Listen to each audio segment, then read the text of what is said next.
Hello, আমি সাব্বির আহমেদ, মহিষাস্থলী গ্রাম পঞ্চায়েত প্রধান, ভগবানগোলা থানার অন্তর্গত। অত্যন্ত দুঃখজনক ঘটনা নিয়ে আজকে আমরা আপনাদের সামনে উপস্থিত হয়েছি। আমি গত কয়েকদিন আগে আমাদের মহিষাস্থলী অঞ্চলের এক বাসিন্দা, আমার পাশে পাড়ার হোসেননগর পূর্ব পাড়ার পরিযায়ী শ্রমিক, নাম মেহবুব শেখ। তিনি রাজমিস্ত্রি পেশায়, উনি মহারাষ্ট্রের কনকিয়া থানায় রাজমিস্ত্রি কাজ করতেন। হঠাৎ কয়েকদিন আগে কনকিয়া থানার পুলিশ বাংলাদেশি সন্দেহে ওনাকে সেখান থেকে গ্রেপ্তার করে। তার অপরাধটা কি ছিল? ডকুমেন্ট থাকা সত্ত্বেও তিনি বাংলা ভাষায় কথা বলতেন, তাই তিনি ভারতীয় নয়।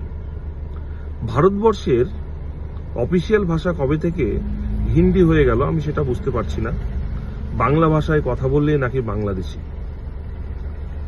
হয়তো তার নামে শেষে শেখ আছে, এটাও হতে পারে।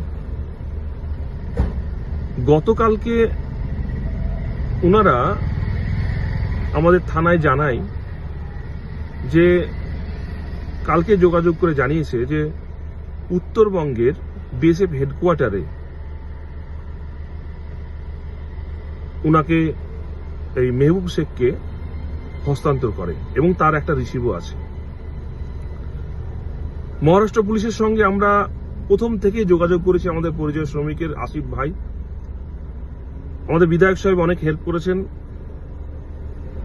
তা সত্ত্বেও কেন জানি না রাতের অন্ধকারে একটা ছোট্ট মেসেজ দিয়ে ওনারা পাঠিয়ে দিয়েছে উত্তরবঙ্গের বিএসএফদের হাতে, কোন রকম ডকুমেন্টস ভেরিফিকেশন না করেই।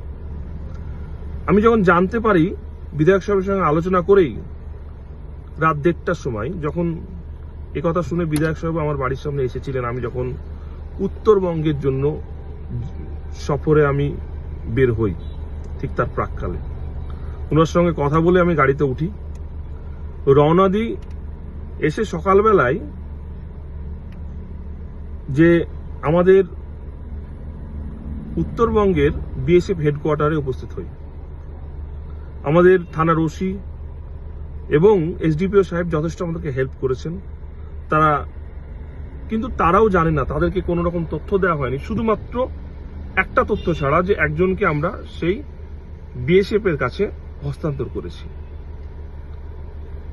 সেই নিয়ে আমাদের এসডিপিও সাহেব বললেন যে আপনি যখন যাবেন হেডকোয়ার্টারে, আধিকারিকের সঙ্গে আমার কথা বলাবেন, দেখবেন সুরাহা হয়ে যাবে।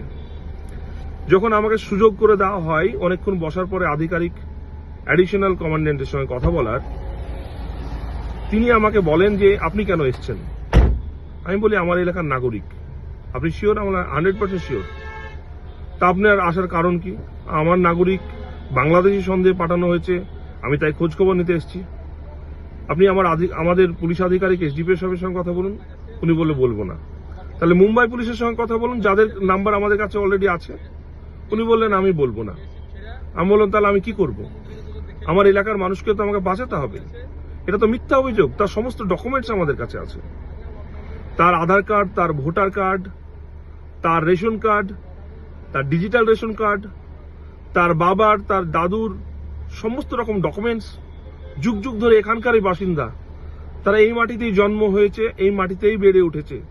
শুধু তিনি নয়, তার বংশ, তার আগের বংশ, সকলেই। তার অপরাধটা কি? তিনি হয়তো বাংলা ভাষায় কথা বলেন আর নামে শেষে শেখ আছে, এটাই তার অপরাধ। তারপরে তিনি আমাকে বলেন, যান আপনি ওয়েট করুন, আপনাকে আমার অন্য অফিসারের সঙ্গে কথা বলাচ্ছি। ঘন্টার পর ঘন্টা বসে থাকার পর এসে গেটম্যান জানায় যে কথা বলার দরকার নেই, আমাদের কাছে কোনো রকম ইনফরমেশন নেই। আমি যখন দেখালাম, এই তো আপনাদের এখানকার রিসিভ কপি আমার কাছে আছে, কেন নেই বলছেন?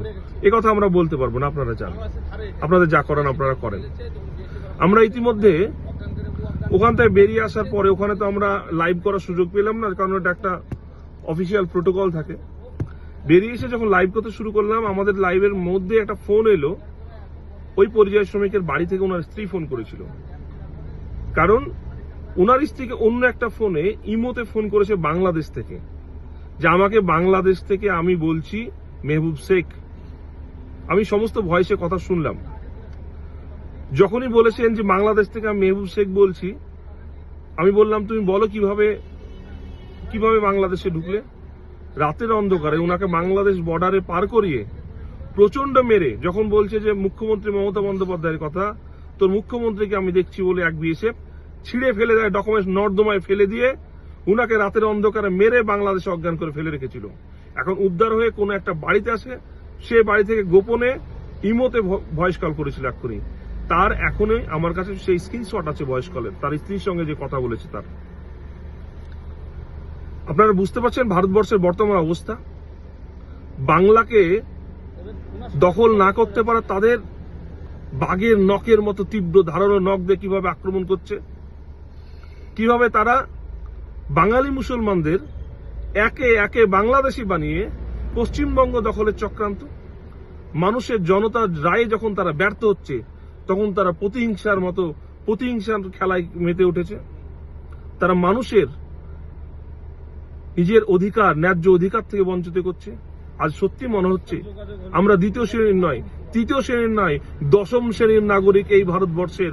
আমাদের যেন ভারতবর্ষের প্রতি কোনো ভালোবাসা, কোনো মায়া, কোনো প্রেম, কোনো প্রীতি যেন কিছুই নেই। অত্যন্ত দুঃখের সঙ্গে জানালাম আমাদের মাথার উপর মাননীয় মুখ্যমন্ত্রী মমতা বন্দ্যোপাধ্যায় আছেন।